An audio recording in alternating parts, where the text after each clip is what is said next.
Perfect. Perfect. Perfect.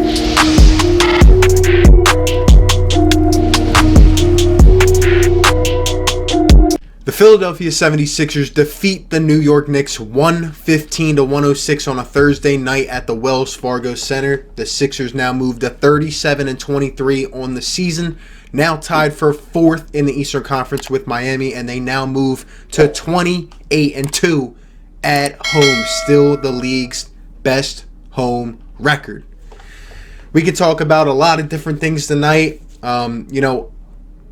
To me, this was just, a mediocre type of game. It just had like that idle type of feeling, just going through the motions. I'm not going to say the Sixers played bad. They didn't. The Sixers got the job done. They did what they had to. But then again, we are at home where this team has been so incredibly strong. We were playing the New York Knicks. There were times in this game the team was flowing. Things looked great. And then other times where I'm still wondering kind of what's going on with this team. So coming off probably the worst loss, in my opinion, of the season, getting degraded in Cleveland last night by the Cavaliers, the worst team in the East. The Sixers got just embarrassed last night. Guys had no energy. Joel Embiid was hurt. Ben Simmons still not in on this team. And the guys just did not show any effort last night, but they come out tonight at home, and once again, just like the tale of this season, a tale of two different teams. This team looks just, honestly, the complete opposite at home. They're coming out right away. The Sixers come out and they're firing on all cylinders. Tobias Harris, who was getting, called out pretty much all day on the radio. I mean, he comes out and right away he's firing. Goes 4 for his first 4. I mean, Tobias is hitting every shot. He's attacking, calling for the ball. I mean, cool. It's against the Knicks. It's at home. I mean, Tobias had a great night tonight. He did. He comes out, puts the team on his back to start this game, and every guy's involved. Everyone's moving. I mean, it's just kind of crazy to me. And I said this yesterday, that Tobias kind of takes over when he wants to. He's a max player. He's being paid to be one of the guys here. But it just seems to me like he just takes over when he wants to. Tonight, Tobias comes out and looks completely different. And this is how it's been all season. He's been able to go off at home and on the road. And on the road, he just looks like, just an average dude. But anyway, he comes out. And it's funny to me. I tweeted this out. Tobias Harris had more points in this game in the first half of the first quarter than he did all of last night against the Cavaliers. He had 12 within the first 6 minutes. How does that happen? Who can explain that to me? That to me is just no effort. Not getting up on the road. Your guys aren't motivated to play. But Tobias, he gets his Sixers team out to a comfortable start. We look like we're in control, right from the jump. Knicks are not a good team. They don't do the little things as well as the big things well either. So the Sixers, we're on a run. I mean, I'm seeing guys get minutes. Mike Scott enters the game. Al Horford's doing all right to start the game, I guess. Glenn Robinson's in there. Glenn Robinson, let's actually talk about him for a second. I feel like a lot of, tonight was kind of more about what was happening off the court than on the court. I mean, like I said, this game was just a little blah for me. But, Glenn Robinson, before the game, asked by reporters on, his role and, what he thinks about his tenure so far with the Sixers. I mean, he's played 7 games as a member of the Sixers, only started 2 after starting every single game this season for the Golden State Warriors. I know they're the worst team, but he started every game this year, averaging, honestly, I think like 25 to 30 minutes at least a night and putting up at least 13 points a night. And here his role is obviously diminished in his first week with this team. And he was asked about it, and he said, I really don't know and I don't understand why I'm not playing. And Glenn, I agree with you. Why? Why aren't you playing? Why aren't you starting consistently? Why do you start 2 games and then get taken out? And one night you're getting 11 minutes and the next you're getting 25. I don't get it either, Glenn. I don't know. I'm glad you actually said something to the media. The Sixers media went to Brett Brown and asked him about it, and his response was, it's a league where guys earn their minutes. Guys might be, playing constantly on a terrible team, but Here, they're going to have to earn their minutes. And I just didn't agree with that answer. I mean, with the health the Sixers need right now, with Ben Simmons out and Joel going down and, this team losing some of the games they are, I don't get why Glenn Robinson isn't getting more of a chance to show himself. I know he's 0 for 9 as he's so far as he's come here from 3-point range, and he shot 41% with the Warriors, but why not get the guy more looks? I feel like I barely even seen him shoot any threes, and even from the first game he played, I saw him at least hustling, at least trying, because like I said, he came from Steve Kerr's system. Him and Alec Burks have come from a system where you have to hustle or else you will get penalized. It's not like how it is here. Guys do what they want here. They're on their own island. They're left to dry, but that was interesting. So Glenn Robinson gets a start, and he's energized. They're playing all right through the first quarter. We establish our presence. We go into the second quarter, and I feel like the Sixers, we're just keeping up. We're doing our thing, maintaining our steady 10-point, 15-point lead as we do against these bad teams. I was glad to see Kyle O'Quinn come in because, last night, like I said, the guy had only played 9 games this season, 5 in the last 29. And he comes in last night and he's energized, always staying ready. 4 blocks last night. He comes in tonight within 6 minutes. He has 8 rebounds. That shows me that guy hustles. That's why I miss guys like James Ennis, like Jimmy Butler. Guys who every time they were on a court, I felt their presence because no matter what, they were trying to make an impact in some type of way. They were hustling, diving for loose balls, just energized. He's one of the guys I hear communicate on this team. How come Al Horford and Embiid don't yell on screens like to switch or stay? Like, how come guys on this team, it looks like they don't even talk to each other or they're not energized enough? I just feel O'Quinn's presence as soon as he comes on the court, but that's just my opinion. So we're doing all right. The Sixers end up holding the lead by 15.5, 61-46. Sixers at halftime were shooting 51% in this game, 44% from three-point range.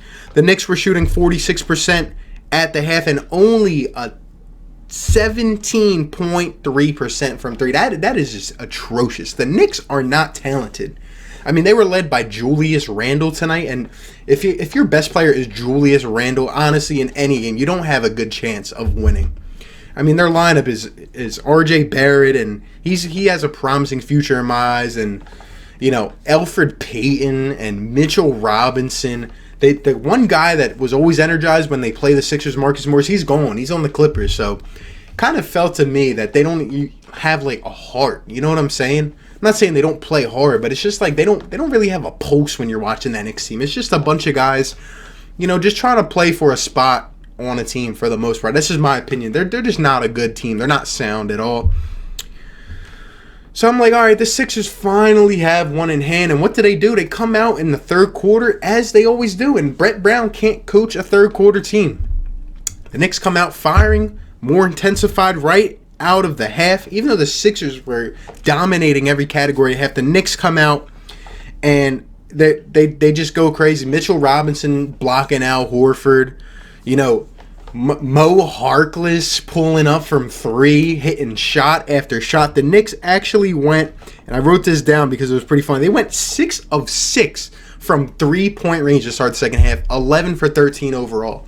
How do you let that happen against the New York Knicks? I'm sorry. I mean, it can sound like we're complaining. No, I'm just being honest. How do you let that happen against the New York Knicks? It just shows me a lack of hustle. It's not hard to guard these guys. These guys are average at best. And you're letting them shoot free threes. I'm seeing guys rotate and no one's communicating. 2 guys will end up on the same man. A guy will end up wide open in the corner. It's just annoying to watch. It's just sometimes tonight was just one of those games. It's especially without Joel and Ben. And actually, I think it's a good time to just talk about them for a second. Obviously, as we know, Ben will be reevaluated in a couple weeks. And to me, watching this game tonight and last night, the one thing I realized is just how much his presence is felt and missed when it's absent. Just the way we approach the game, the way we come down the floor, just the fast break transition. It's just so much different without Ben Simmons. And I think some of us fail to realize that Ben makes an impact on this team and on the court in so many different ways than just the basic things. I mean, obviously, everyone will get on him because he doesn't shoot yet.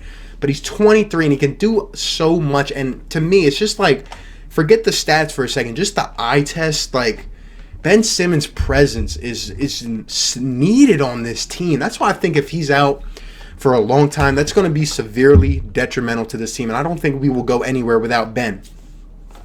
Obviously, without Joe, he went out last night. He was grimacing and hurting. And, he got the test back today, initial test, and they said there was no fracture in his shoulder. But they said he had to undergo more tests, and we would know more in 24 hours. So we will know tomorrow. But from what I saw, it's like, and what I heard, it feels like something is weird with this. Like, why would we say we're going to go back for more tests, but there's no fracture, but we will go back and we'll check more? Like, you know what I'm saying? Like, it kind of feels like something's off. I hope nothing's wrong, nothing serious. Be out for a couple weeks and we'll be all right, I guess. But I don't know. I just hope they don't come back and say he tore something or, something's bad is going to keep him out, like, to the playoffs or something. I just don't want to see that. I mean, I don't even know what I want at this point. This team just sorry. I mean, like, this team just disgusts me night in and night out, honestly. I'm just, like, tonight was okay. It was a good win, but anyway, back to what I was saying. Like, without Ben and Joe, like, this team is just to watch. It's like nothing special, no pizzazz, just going through the motions. So the Sixers come out, and as always, they got to make it interesting in the third quarter. Like I said, the Knicks are just on fire. They catch back up. I think they bring it within 6 or 8 points going, like, in the second half of the third quarter. I saw this stat by 2 minutes left in the third quarter. The Sixers had only shot 1 free throw. The Knicks had shot 14. I don't like to look at the refs too much. I mean, obviously they're not that good within sports in general nowadays, but that's kind of ridiculous. 1 free throw in the third quarter. Maybe we weren't attacking enough. I don't know. But we go, and fourth quarter comes, and we're going through the motions. We go back up by like 15, I believe, and then once again we put our foot on the brakes, and the Knicks storm back. They bring it to within 6 points within a few minutes left. I'm like, I cannot believe this is happening right now. Guys are taking dumb shots overall. But, in the end, Al Horford hit a couple clutch shots, and Shake Milton was pretty good tonight. And overall, we were able to win this game over the Knicks. It wasn't too impressive, too special to me, but a win is a win. I'm glad the team could get a win. But like I said, without the big guys, I mean, Tobias played well. It was against the Knicks. Overall, I'm just like, okay. Like, I'm happy we won, but then again, it's just, it is what it is, And the Sixers win this game, and once again, we defend the home court, and we look great. I mean, if you look at the stats for the game, the Knicks actually shot better than the Sixers. The Knicks shot over 50% for this game, and the Sixers shot 49.5%. But the difference was in the three-point game. This was one of the nights, as we've seen at home, the Sixers shoot from three. 48%. I mean, they were hitting. That was the difference. 14% difference. The Knicks only shot 34% from three-point range. The Sixers had more rebounds, more assists, more steals, more blocks. Sixers only had 6 turnovers in this game. That's incredible. Our turnovers have been down. That's actually been one of the strong suits, and I'm happy about that. Knicks had more points in the paint. Obviously, we were shooting a lot better. We were, hitting shots from outside. I mean, it was good. We led by 20 at one point in this game, and it's sad that the Knicks actually cut that to 6 with a few minutes left. That's just my opinion, but, Listen, if we look at the box score, there's not much to look at. Most of the Sixers starters are good. Al Horford, plus 12. Finally, he was in the plus. Had 15 points, 7 rebounds, and 9 assists. That's special to me, 9 assists. When your big man can go out and get that.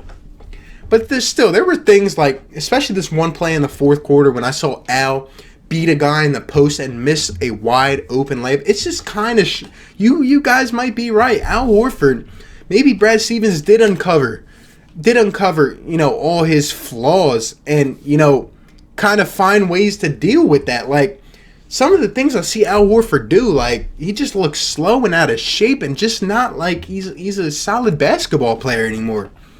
But he did all right. 5 for 10, 4 for 4 from the three-point line. Hallelujah. Al Horford will not shoot like that in many games. And we're just gonna continue to have him shoot threes. I mean, he had a good night tonight, but overall, I wouldn't count too much on that.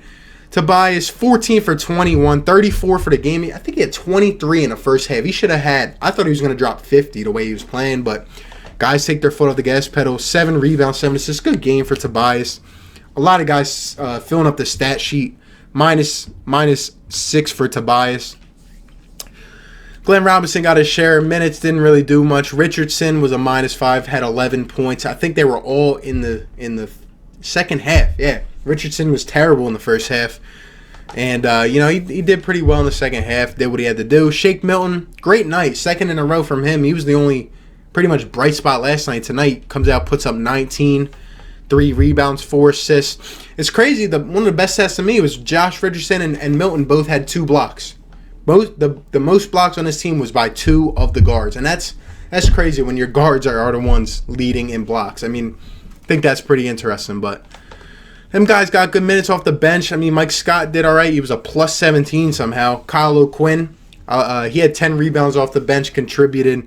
Alec Burks, shot 2 for 10. He's got to get better. He's going to be one of the pieces that are crucial to this bench and them surviving as a team, and he needs to do a lot better.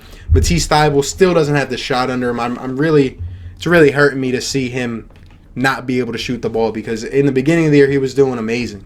Paired with his defense, he was looking like the next big thing. I really want to see him get that shot back under him. Korkmaz, average game as always. I mean, not as always. He has his moments, he has his games, but recently it's just been average. Nothing crazy since he had that few game stretch where he was just going absolutely nuts. I mean, for the Knicks, nothing really crazy. Julius Randle, 30 points. I don't know how you let that dude get 30. Mo Harkless, 17. Alfred Payne, 18. RJ Barrett, 15. I mean, it feels like there was one point in the third quarter. It was just a shooting fest. It was just going back and forth. No defense whatsoever. Like I said, overall, not the best game. But we did what we had to do to get the job done against the New York Knicks.